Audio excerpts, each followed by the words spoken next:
Halo sobat penyidik semua, selamat datang kembali di channel aku. Kali ini aku akan melanjutkan kisah Diane de Poitiers, selir utama Raja Henry II dari Prancis yang dicintai lebih dari istri sahnya dan seorang yang memiliki rahasia di balik kecantikannya yang paripurna. Aku sarankan kamu menonton video part 1-nya supaya kamu memahami keseluruhan ceritanya. Aku taruh link video part 1 di kolom deskripsi ya. Yuk langsung saja kita lanjutkan ceritanya. Fakta dari kecantikan Diane sangat sederhana, yaitu pukul 6 pagi ia mandi air dingin dan kadang-kadang dengan es, dan kemudian mengatur menunggang kuda selama 3 jam dalam cuaca apapun. Ketika dia kembali, dia hanya memiliki sarapan yang ringan dan dia berjemur di tempat tidur sampai siang dengan sebuah buku di tangan. Dia hampir tidak menggunakan kosmetik dan percaya bahwa kesegaran kulitnya bisa memudar darinya jika ia menggunakan kosmetik. Wow, ternyata inilah rahasia kecantikan dari Diane. Pada akhir tahun 1558, Catherine untuk pertama kalinya berani menentang Diane dalam beberapa masalah. Raja pun menanggapinya dengan kasar. Ketika Diane menanyai Catherine tentang buku yang sedang dibacanya, Catherine menjawab, "Di sini dikatakan bahwa urusan kerajaan ini selalu diperintah oleh pelacur." Diane menangis dan mengumumkan bahwa dia akan meninggalkan kastil karena penghinaan yang dilakukan oleh Catherine. Henry berlutut dan memohon padanya untuk tinggal, serta berjanji bahwa dia tidak akan lagi membiarkan ratu menyinggung satu-satunya cintanya. Diane pun akhirnya tetap tinggal. Malang, nasib mujur Diane tidak bertahan lama. Pada tanggal 30 Juni 1559, seluruh Paris bergegas ke Rue Saint-Antoine.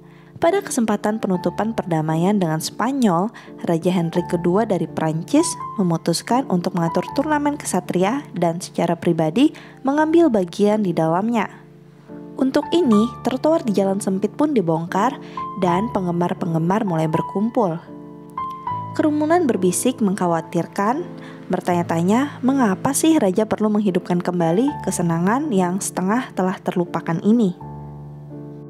Setelah bertahan dalam pertempuran dengan Adipati Savoy dan De Guise, Raja ingin melawan musuh baru dan memerintahkan Kapten Skotlandia berusia 30 tahun bernama Gabriel Montgomery untuk mengambil posisi bertarung.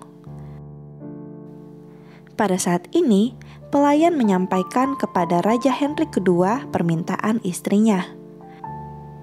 "Karena cintaku padanya, tolong hentikan permainan berbahaya ini." Tapi Henry II mengatakan, "Katakan pada ratu bahwa untuk cintanya, aku akan memenangkan duel ini."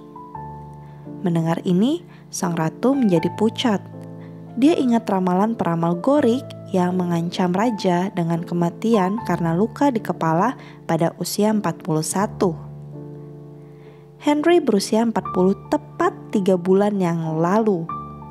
Dalam ramalan lain dari Nostradamus tertentu, dikatakan bahwa seekor singa muda akan melumpuhkan mata singa tua di dalam sangkar emas, dan helm kerajaan baru saja disepuh. Pakaian Diane hari itu berwarna hitam putih, seakan menjadi pertanda kuat akan terwujudnya ramalan tersebut.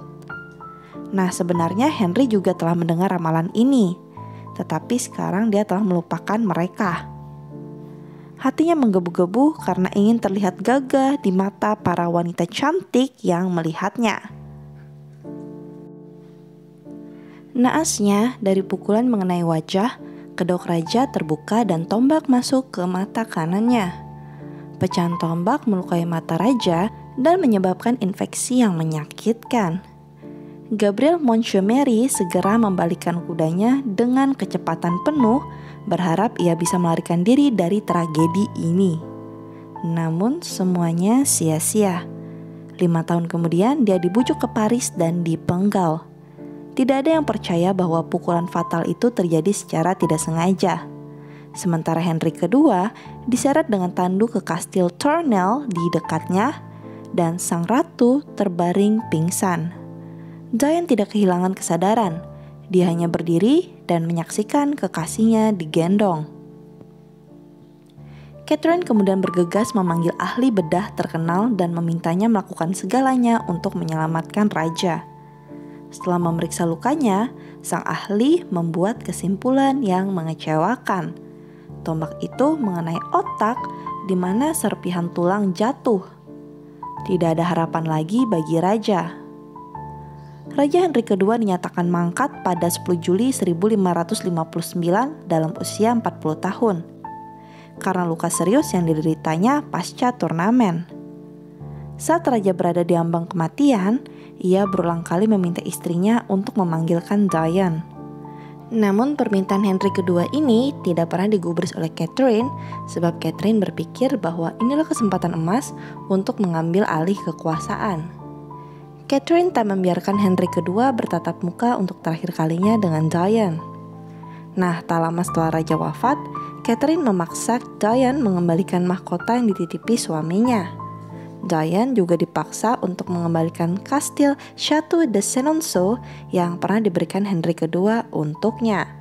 Nah, kedua hal ini sudah aku ceritakan di part video yang pertama.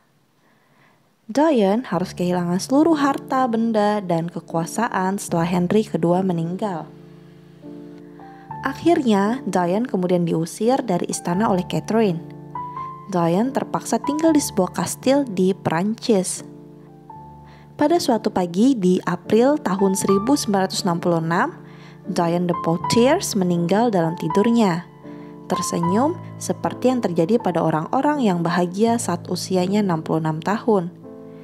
Di gereja Ain, sebuah monumen marmer putih didirikan untuknya sebagai dewi kuno yang nyata. Pada saat Diane meninggal, kecantikannya disebut tetap sedemikian rupa paripurna sehingga akan menyentuh setiap hati yang melihatnya, bahkan jika hatinya terbuat dari batu. Jika Diane hidup 100 tahun lagi, dia sepertinya tidak akan menua sama sekali. Sangat disayangkan bahwa tubuh si cantik itu akan tetap dikubur. Pada masa itu, wanita dianggap sebagai wanita tua pada usia 30. Tetapi Diane memiliki kecantikan yang luar biasa. Bahkan pengadilan Prancis menganggap Diane wanita paling cantik. Banyak yang iri padanya dan mencoba meniru gaya rambut, gerak tubuh, dan gaya berjalannya. Menurut pendapat yang hampir umum, dia adalah standar kecantikan yang harus diperjuangkan seseorang dan untuk waktu yang lama setelah kematiannya diakui sebagai kesempurnaan. Diane de Poitiers tercatat dalam sejarah tidak hanya sebagai favorit Raja Prancis Henry kedua, tetapi juga sebagai wanita yang penampilannya telah lama menjadi standar kecantikan. Nah, menariknya, pada tahun 2009, analis melakukan penelitian terhadap sisa-sisa jasad Diane, yaitu rambutnya. Mereka menyimpulkan nyonya kerajaan itu minum obat mujarab demi terlihat awet muda. Obat ini adalah kombinasi dari klorida emas dan dietil ether. Sehingga ada kemungkinan Diane menjadi korban kecanduan emas yang kronis. Itu artinya kematian Diane berkaitan dengan emas yang tak pernah lagi dikonsumsinya setelah ia tak lagi punya apa-apa. Wah, jadi rahasia kecantikannya selain yang disebutkan di awal video tadi, ternyata Diane juga mengkonsumsi jamu emas. Nah, sekian cerita kali ini. Dan aku mau tahu gimana sih pendapat kamu tentang kisah antara gundik sang raja, yaitu Diane de Poitiers, dan sang ratu ini? Apakah kamu tim Diane atau tim Catherine? Tulis pendapatmu di kolom komentar ya. Terima kasih sudah menonton video aku sampai akhir. Dan terima kasih untuk saran dan komentar positif yang sudah diberikan demi berkembangnya channel ini. Terima kasih juga yang sudah subscribe channel aku dan pastinya kamu tidak akan ketinggalan update dari kisah menarik lainnya. Yang belum subscribe, yuk buruan subscribe dan kembangkan channel ini bersama-sama. Follow juga Instagram aku di @dorothy_rimba jika kamu berkenan, dan kamu bisa request kasus menarik lainnya di sana. Sampai jumpa di video selanjutnya. Salam penyidik.